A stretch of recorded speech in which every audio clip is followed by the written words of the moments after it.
What's happening, everybody? Jeff Lightsy Jr. here with the Black Boss Channel, the Victory Formation Show. Thank you guys for tuning in. Be sure to hit the thumbs up button, like, share, subscribe, and the notification bell because we upload just about every day. And we got a late start today because of some stuff this morning, but we're here to go and bringing you the Victory Formation Sports Show. Now, today I want to talk about Lamar Jackson, Patrick Mahomes, the two of the best young, bright quarterbacks in the NFL. And they just so happen to be black, and I love talking about black folks.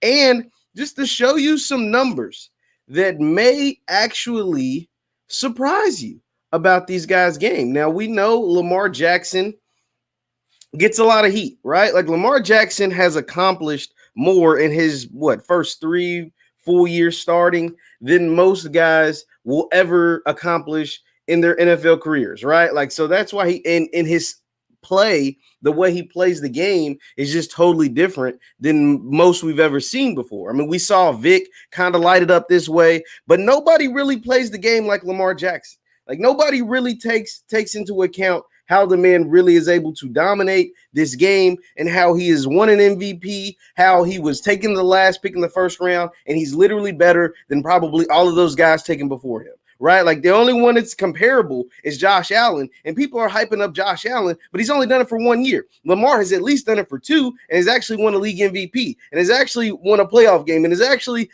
helped this team get a number 1 seed in the AFC. So like Lamar is tough, but I'm going to show you something that actually might surprise you about Lamar Jackson. And it was a graphic put up by CBS Sports yesterday, and it compares Lamar Jackson to Patrick Mahomes. Now, this is the graphic. I saw this, and I was just amazed by it because it was something that kind of shocked me. So we're looking at Lamar Jackson and Patrick Mahomes. And the numbers are a lot closer than you expect, is what the graphic says. It says since the 2019-2020 season. So it's 2019-2020. So the last 2 years, the records, Patrick Mahomes is 25-4. Lamar Jackson is 24-6. Similar winning records. Their touchdown to interception ratio. Patrick Mahomes has thrown 64 touchdowns and only 11 picks. Lamar has thrown 62 touchdowns and only 15 interceptions. Their completion percentage. Patrick Mahomes is throwing 66%. Lamar Jackson is throwing for 65%. Their QB rating, 106.9, 106.6. And their total touchdowns. So what matters the most? Because the objective of football, guys, remember, is to score touchdowns. The objective, and let me make sure you can see this, the objective of the game is to score touchdowns. And Lamar Jackson's has more touchdowns. He's at 76. Patrick Mahomes is at 68. Whoa. Like, whoa. Like, I mean, even I was surprised by this. Even I didn't think it would be like this. I didn't think it was this close. I didn't think this was, I mean, does this not, yes or no? Do these stats surprise you?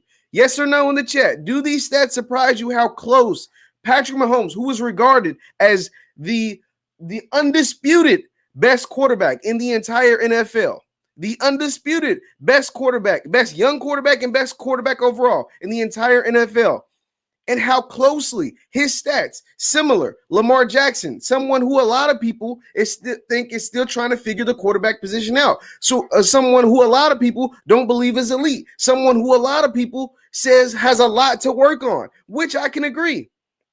Lamar does have some things to work on. But if Patrick Mahomes is the undisputed best quarterback in the league, right? It's like Mahomes, you got Rodgers, you got Russell Wilson. There's not 2 or 3 quarterbacks that you would name over Patrick Mahomes. And Lamar Jackson has the exact same numbers, essentially. 25-4, 26-6, 24-6, 64-11, 62-15, 66 completion percentage, 65 completion percentage, 106.9, 106.6. 68 total touchdowns, 76 total touchdowns. I mean, these numbers are it's like having identical twins. But the way they do it, and this is not even taking into account the rushing numbers. Now, we know if we look at the rushing stats over the last 2 years, Lamar Jackson has had over 1,000 yards rushing in both of the last 2 seasons. So he would wipe the floor with Patrick Mahomes. I mean, I'm giving it to you. I'm not making this up. This is CBS Sports. I would think CBS Sports is pretty legit, but we can fact check them. But CBS Sports is a pretty credible source. It's not like it's your favorite blogger. It's not even like I'm just giving you the numbers right off the top. These numbers are from a legit source. So how is it that, I'm going to bring it back to me, how is it that we don't consider Lamar Jackson an elite player? Why don't we consider Lamar Jackson the cream of the crop? Why is it that Lamar Jackson gets a lot of flack as opposed to someone like Patrick Mahomes? When Patrick Mahomes goes out and plays bad in the Super Bowl, we'll say that it was the offensive line. If Lamar Jackson goes out in the playoffs and plays bad, we'll say it's Lamar Jackson's fault. Now, I'm going to read some of shout out to Kevin Campbell. I've known Kevin since I was a small child. Kevin says Lamar the GOAT. Let him get a wide receiver number one and offensive coordinator that trusts his ability more, and he's going to go off even more. And I agree with Kevin because Lamar Jackson, one thing that Patrick Mahomes has, and he's accumulated similar numbers to Lamar, right? Like we just looked at it. We literally just looked at it. And Patrick Mahomes has done those same similar numbers as Lamar with Travis Kelce, with Andy Reid, with Tyreek Hill, with an offensive line that's pretty elite. Besides the Super Bowl, they had 2 guys hurt, but they've had some nice weapons, some guys that are pretty good, like really, really good. Travis Kelce is the best tight end in the NFL. I don't think there's a debate about that. Tyreek Hill is a top 3 receiver in the NFL, no less than top 5. Like you can't name 5 receivers in the NFL better than Tyreek Hill. So you got 2 of the best offensive weapons, and then you took Clyde Edwards-Helaire, the number 1 running back in the first round of the NFL draft last season. So you have 2 of the best weapons in the NFL, easily, hands down. While Lamar Jackson is working with Mark Andrews, his best receiving threat is a tight end, Mark Andrews, who was taken in the 2nd round and is yet to show that he is elite. He's a really good player, but he's yet to show that he's not a Travis Kelce. He's not that good. He's not a Tyreek Hill. He's not that good. And then his best wide receiver guy on the outside is a 5'9" Hollywood Brown who can't seem to catch a cold. Like, and these guys have a case of the drops every playoffs. Like every time the Ravens go to the playoffs, it seems like either Andrews or Willie Snead or Marquise Brown, all these guys seem to get the case of the drops. Like they seem to can't hold on to the football anymore. And that is mind-blowing to me. Like how we can consider Patrick Mahomes as good as he is, and he's got the same numbers as Lamar Jackson. Now, one thing that we didn't show was the actual passing yards. Patrick Mahomes has a lot more passing yards during that span than Lamar Jackson, right? And it goes into having those weapons, having a Tyreek Hill, having a Travis Kelce, having Andy Reid calling the plays, or Eric Bieniemy calling the plays. Whereas Lamar Jackson has a Jim Harbaugh who is a little more conservative. Has I think it's Marty Morningwig or whoever's offense coordinator is a little more run-centric. They run the ball a lot heavier. So we have to like really take all of that into account. Now, obviously, at this point, and here's the thing about sports, right? Be sure to hit the thumbs up button, guys. Thumbs up, thumbs up, thumbs up. Here's the thing about sports. When you're playing sports and you're at a certain level, when you're at the level of a Lamar Jackson, when you're at the level of a Patrick Mahomes, and you're at the level of like a Russell Wilson, especially at this stage in the NFL, we no longer care about Greg Roman. Greg Roman is the offensive coordinator. Shout out to My Name is Corey. Greg Roman is offensive coordinator. But when you get to a certain level of your profession, you're so good, right? Like these guys are the elite, right? They're the best in the game.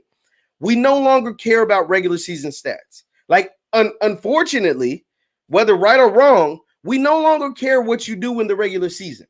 We don't care as fans. It's like, okay, been there, done that, bought that t-shirt. We don't care about we don't care that you can go out and have the same numbers as the guy we say is the best quarterback in the league. Like, we don't care that y'all numbers are literally identical. Like I just showed it. They're literally identical. You could do a blind resume and you couldn't tell me whose was whose from the numbers we just shown. Honestly, you probably would have thought Patrick Mahomes' stuff was Lamar Jackson because he had more touchdowns. He had a nice amount, I think it's 7, 8, 9 more touchdowns. So we can't really do that. But when you reach this level, we care about your success in the postseason. And Lamar has yet to have real postseason success. He's 1-3, 1-3 in playoff games, 1-2 in playoff games. So in 3 career playoff games, he's lost 2 of them. He's only won 1. Whereas Patrick Mahomes, on the other hand, with those same weapons that I talk about, with that same coaching staff that I talk about, has endured a level of success that's unmatched. Besides like Brady, right? Like the only person that's had more success in the playoffs the last 3 years than Patrick Mahomes is Tom Brady. Patrick Mahomes has won a Super Bowl. He's been to another one, lost another one, and been to in his first year, went to the AFC Championship game. It's unmatched during this 3-year span.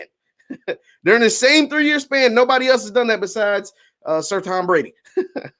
and that's it. So that's why Patrick Mahomes always gets the edge over Lamar Jackson, is simply because he has that playoff success. That lack of playoff success is now going to follow Lamar Jackson. You want to know why? Because he was never supposed to be this good. When you're this good and you're not supposed to be, instead of just hyping you up and praising you and be like, man, you were the 5th quarterback taken in this draft and you're the best. You were the 5th quarterback taken in Lamar Jackson's draft. You had Baker Mayfield, Josh Allen, Josh Rosen, all these guys taken before Lamar Jackson. He was the 4th quarterback, the last pick of the 1st round. He was not supposed to be this good. And he damn sure wasn't supposed to be this good this fast, this early in his career. A lot of people thought he was a career backup or was going to be a gadget player or a project. I remember Colin Cowherd called him a project, not a prospect.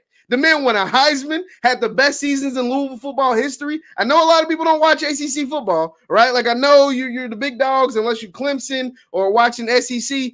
But this man was literally had the greatest stats and the greatest years in the history of ACC football. He was the best player in the history of ACC football. That includes Deshaun Watson, who was a top 12 pick. That includes Mitchell Trubisky, who was the number 2 overall pick. That includes Donovan McNabb, who was the number 3 overall pick. Like, this is how good this man was. He was the best in the conference ever. 2-time ACC Player of the Year, Heisman Trophy winner, Maxwell winner, Walter Camp Player of the Year winner.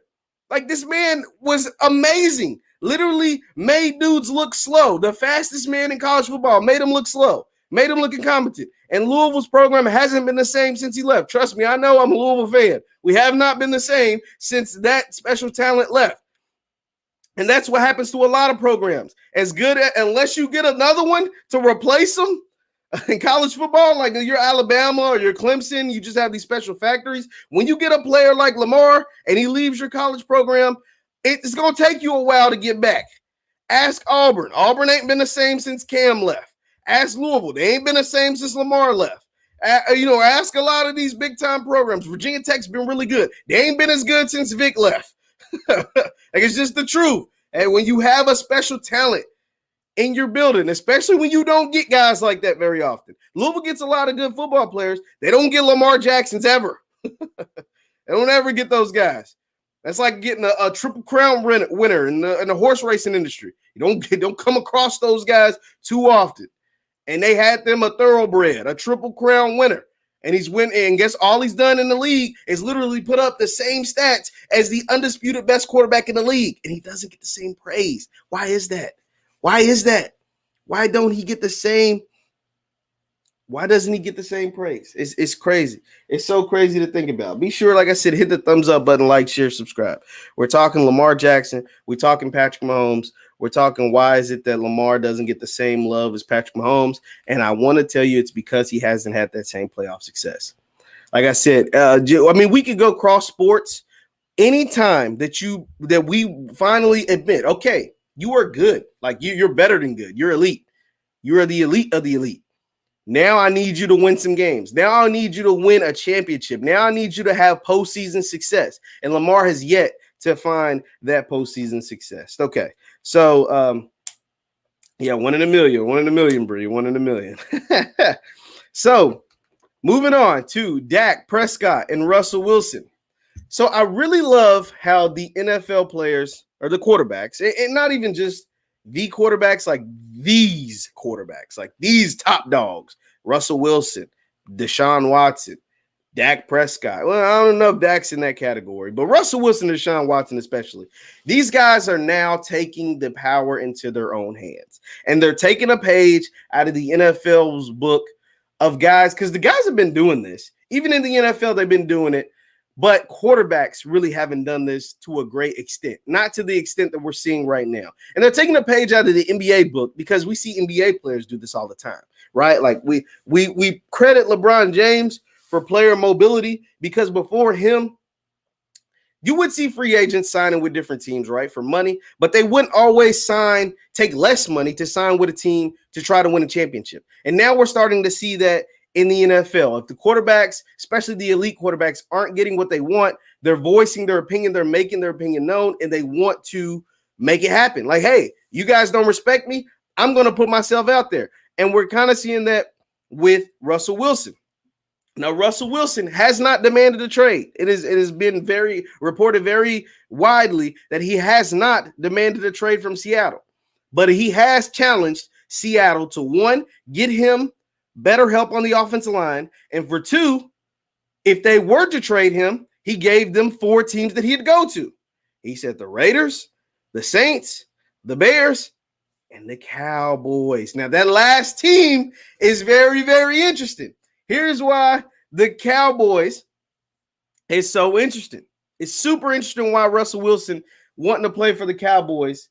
It's really appealing, and honestly, I hope it happens. As much as I do not like Dallas, I do not care for the Cowboys at all, not one bit. I really do hope he ends up on the Cowboys, and here's why. There's a number of reasons why Russell Wilson would want to play for the Cowboys. One is because he feels disrespected. He feels disrespected by Seattle. Why is that? Seattle is still treating Russell Wilson as if he's that 3rd-round pick that was supposed to be the backup to Matt Flynn back in 2011. They're still treating him like he's that guy. He's no longer that guy, Seattle. This man is a Super Bowl champion, a 2-time Super Bowl, been to the Super Bowl twice in his career, and over the last 5 years has been the sole reason why your team is in any kind of playoff talks or any kind of Super Bowl talks. It's Russell Wilson. It's point blank, period. But they're still treating him as if he's that 3rd-round pick that was supposed to come in and be Matt Flynn's backup.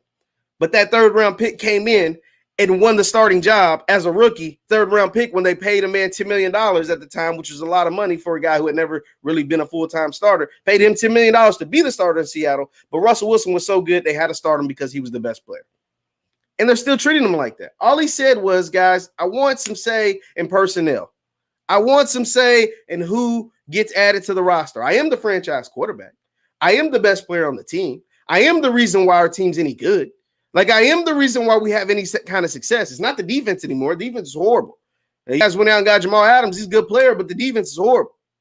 It's not the offensive line. I've been sacked.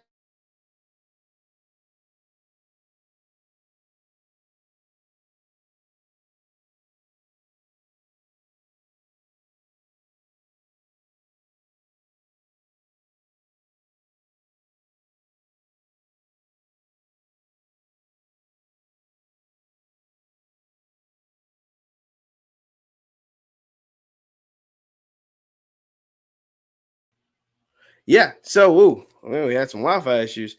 Yeah, he's like, I've been sacked the most times since 2011. So it's not the offensive line.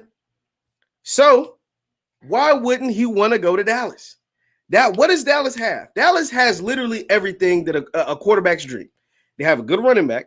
They don't have the same offensive line they had a few years ago, but they still have a really good offensive line. And they have 3 legit number 1 wide receivers.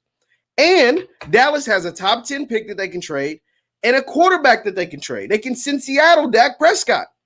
And you can swap Dak for Russ.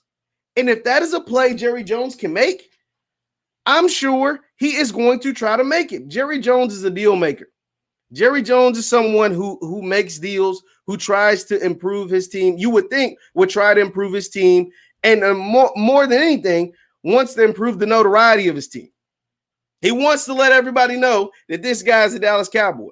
And Russell would love to be in a major city like Dallas. Russell is married to an entertainer. He is married to Sierra. He is married to someone who would like to be seen by more lights than what's in Seattle. And to be in the star, to be on the most valuable franchise in all of sports, not just in North American sports, not just in football, the most valuable franchise in all of sports, and to be the quarterback of the Dallas Cowboys, why not? And the thing is, Dallas has enough firepower to make it happen. Like I said, they have a top 10 pick in this year's draft. They have a quarterback in Dak Prescott that is pretty good that they can send to Seattle. And they have players. Pick a player. They have players on the roster. You want CeeDee Lamb? Cool, take him. You want, Michael Gallup? Cool, we can package him too. Whoever. They have players to send to the Cowboys to make this happen. And that's what makes this interesting. Now, personally, I would love to see Russ on another team that he named, and that's the Las Vegas Raiders. Why do the Vegas Raiders make sense? Once again, an entertainment capital. His wife is an entertainer. His wife still performs shows once COVID's over. His wife still makes albums. Like his wife, Sierra, still wants to be in an entertainment capital. Las Vegas is an entertainment capital. The Raiders have an amazing offensive line. Say what you want about the Raiders. John Gruden can call plays, and the Raiders' offensive line is elite. It's one of the top offensive lines in the league. Russell Wilson has already expressed that he no longer wants to get hit. Russell Wilson has already expressed that he wants to not be leading the league in sacks again. Russell Wilson has already expressed he wants to play with a team that's going to protect him.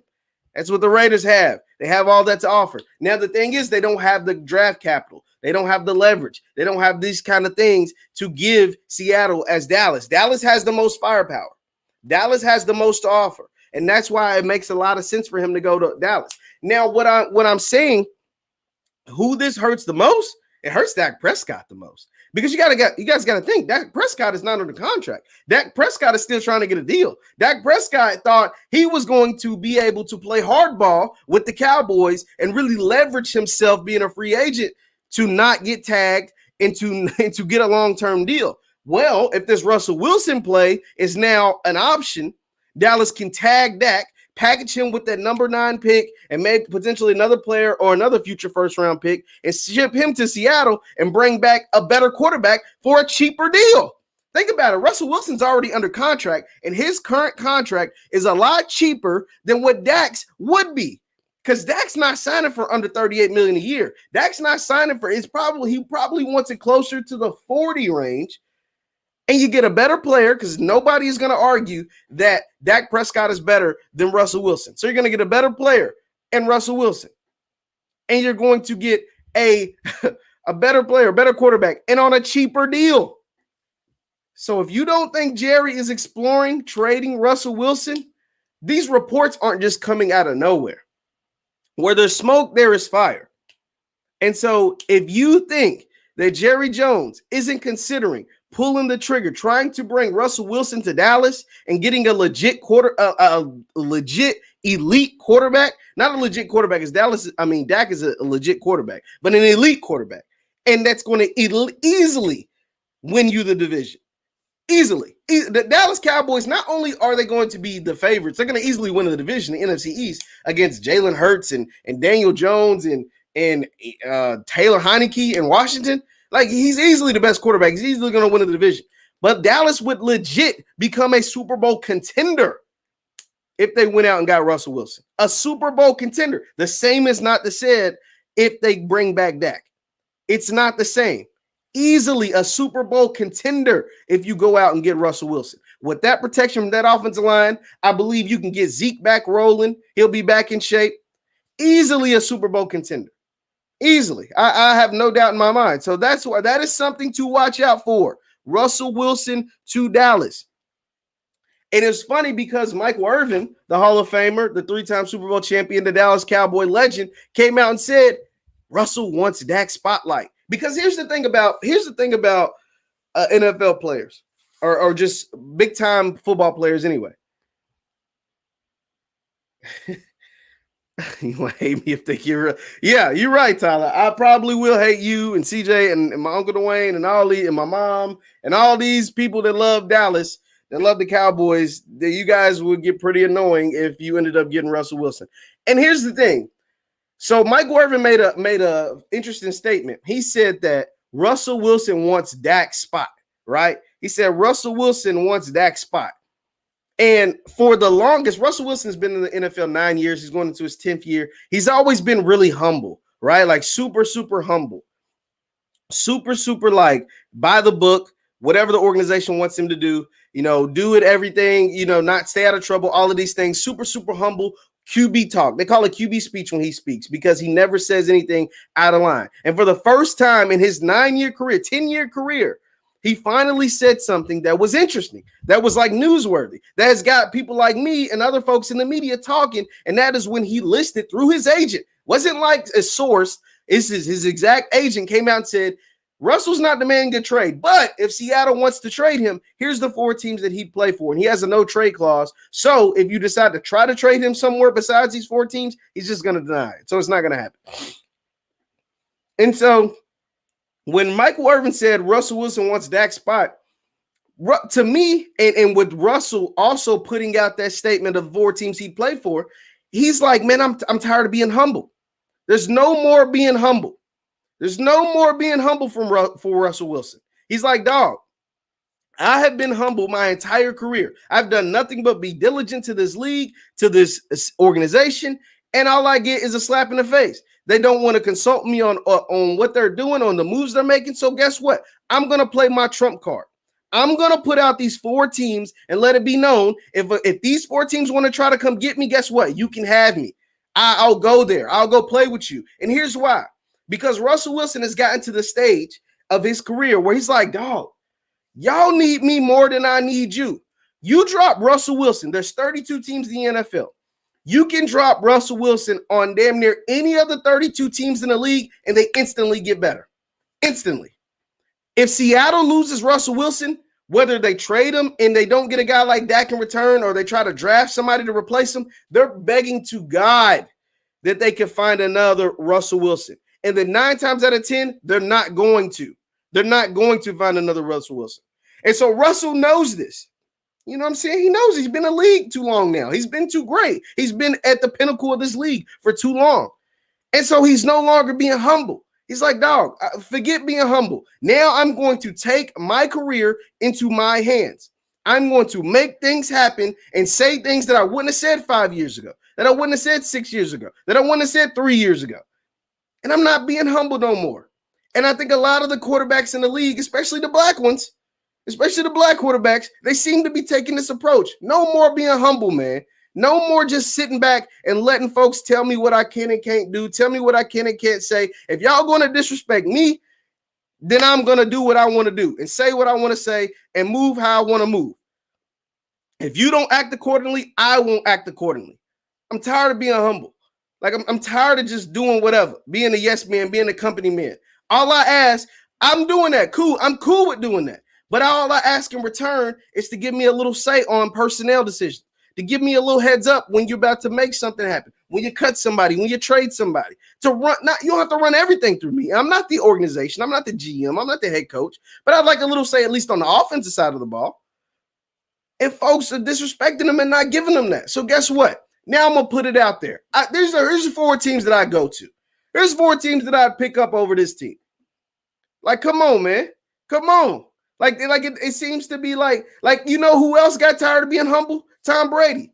He had won 6 Super Bowls at his place, and they still treated him like a regular employee. So guess what he said? Man, I'm tired of being humble. I'm going to go down to Tampa Bay, and guess what? New England stinks, and Tom Brady won a Super Bowl. These teams really need these quarterbacks more than the quarterbacks need the teams. Because if you're an elite quarterback, 9 times out of 10, you can go to a different organization and still be elite.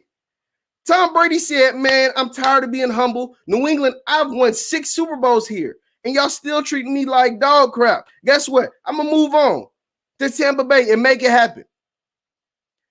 And it almost happened in Green Bay with Aaron Rodgers. It's like, I'm tired of being humble. You dudes is disrespecting me. Drafting quarterbacks in the first round instead of getting me a receiver, instead of getting me an offensive lineman, instead of getting me a pass rusher. You're going to draft a damn quarterback in the first round? I'm tired of being humble. I'm going to go out and light it up on the league. And if you don't do what I say, then I'm trying to get out of here. And guess what? Green Bay tightened up real quick because Green Bay knows they ain't finding no Aaron Rodgers. They tightened up real quick. So Russell Wilson's like, man, I'm tired of being humble. It's time to make something happen. And so now, if Dallas, if you can come get me, come get me. Come make it happen. Because this team obviously don't respect what I'm doing. And the same thing, transitioning, the same thing is happening with Deshaun Watson. Deshaun Watson has been a stand-up guy, a model citizen, just everything. He's literally been everything the Texans could ask for, everything and more. He honestly is overachieved. He's overachieved because they took him with the 12th pick. The man was well worthy to be the number 1 overall pick. Number 2, because at the very minimum, number 2 behind Mahomes because they was in the same draft. And he's like, man, I've done everything to this organization. I've given it my all. All I asked was for some say in personnel decisions, hiring of the GM, hiring to interview these coaches for a head coaching job. And y'all won't even do that. I'm tired of being humble. Get me out of here. And guess what? I'm willing to miss out on games if you're not going to move me. I'm willing to hold out if you're not going to move me. I'm willing to say, man, forget all of this if you're not going to move me. And I love it. He's watching former teammates link up. JJ Watt goes and signs with the Arizona Cardinals, get with DeAndre Hopkins again. And he's gonna really like watch that happen in Arizona and potentially watch them be one of the best teams in the NFC while he's stuck in Houston. Man, bump that. Get me up out of here. Get me up out of here. And guess what? Don't try to trade me to no garbage team because guess what? I have a no trade clause. I can interrupt anything that is being done. And the NFL players, and it's only a certain amount of NFL players that can do this. They're becoming elite when it comes to demanding what they want. And he says, you really think Russell Wilson wants to play with Zeke and Lamb? Absolutely. Absolutely. Russell Wilson would love to play in Dallas. One, it's the market. It's a metropolis. His brand can continue to grow. He can do more commercials. He can be more noticeable. He'll garner more notoriety by being in Dallas. Dallas is people don't understand this. The Dallas Cowboys are the number 1 organization in all of sports, the number 1 most valuable franchise in all of sports, not in North American sports, not in just the NBA and the NFL and the NHL and the MLB. That includes those soccer teams with the international stars with 50 million, 200 million, 300 million Instagram followers. Dallas is bigger than those teams, the teams that they play for. Ronaldo has like 300 million Instagram followers. Messi has like 250 million Instagram followers. And the team in Dallas, Texas costs more or is worth more than those teams that they play for. Yeah, so that's how big Dallas is. And that's how cool it would be to see Russell Wilson play for a team. And the NFL would love it. Like to have Dallas, their most valuable franchise, back in playoff contention, back in Super Bowl contention, first time in almost 30 years, first time in 25, 26 years. They would love it. The NFL would be marketing the hell out of that. That is something they will be pushing upon its fans like crazy. They already got the most fans in the country, as crazy as they are, as insane as they are. They really think the team's going to win a Super Bowl every year, but they would legit be a Super Bowl contender with Russell Wilson. So, man.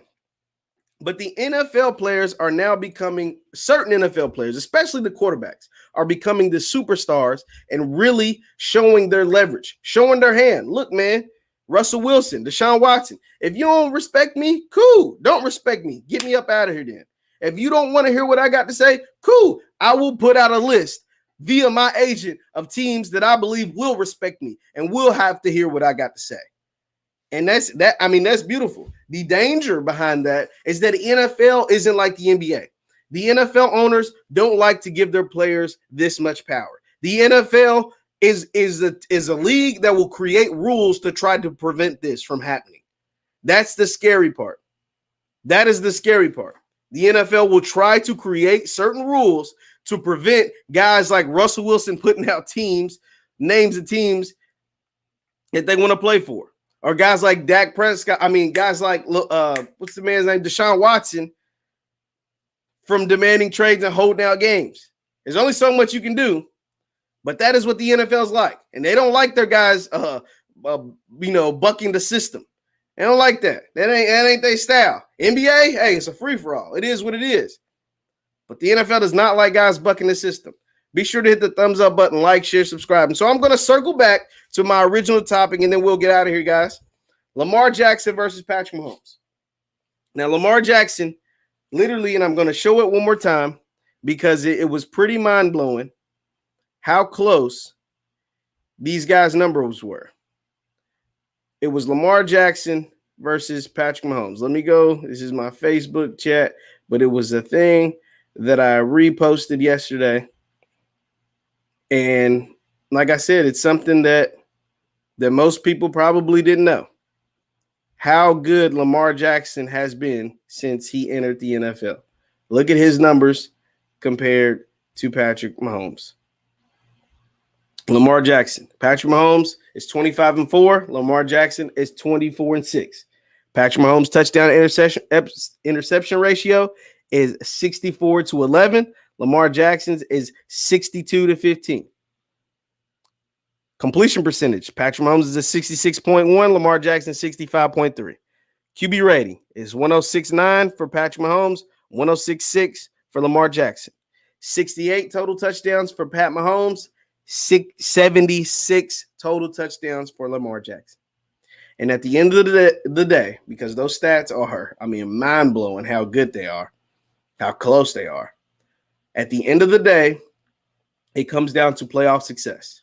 Once Lamar Jackson gets some more playoff success, for one, he is going to show that a certain style of player can win in this league, can be at the pinnacle of this league. And for two, it's just going to be something that GMs, coaches, executives around the league are going to have to admit that, man, this dude is just special, and that we were wrong, and that now we have to continue to find guys that all they care about is winning, like a Lamar Jackson. No matter how they play, we have to shape our offense and our team around him, get them some weapons, because Patrick Mahomes, during that same span, him and Lamar Jackson have similar numbers and drastically different weapons. Pat Mahomes has got Tyreek Hill. He's got Travis Kelce. Lamar Jackson's got Mark Andrews and Hollywood Brown. It's not the same. We are not the same at all. But, that they're held to the same standard. And that, to me, that just isn't fair. And I really just can't wait till Lamar finds that postseason success. So there's no more excuses and there's no more reasons not to put him as one of the elite in the NFL. Once again, I'm Jeff Lightsy Jr., guys. Thank you guys for tuning in. This is the Victor Formation Sports Show. Be sure to hit the thumbs up button, like, share, subscribe on your way out, and I'll see you guys next time.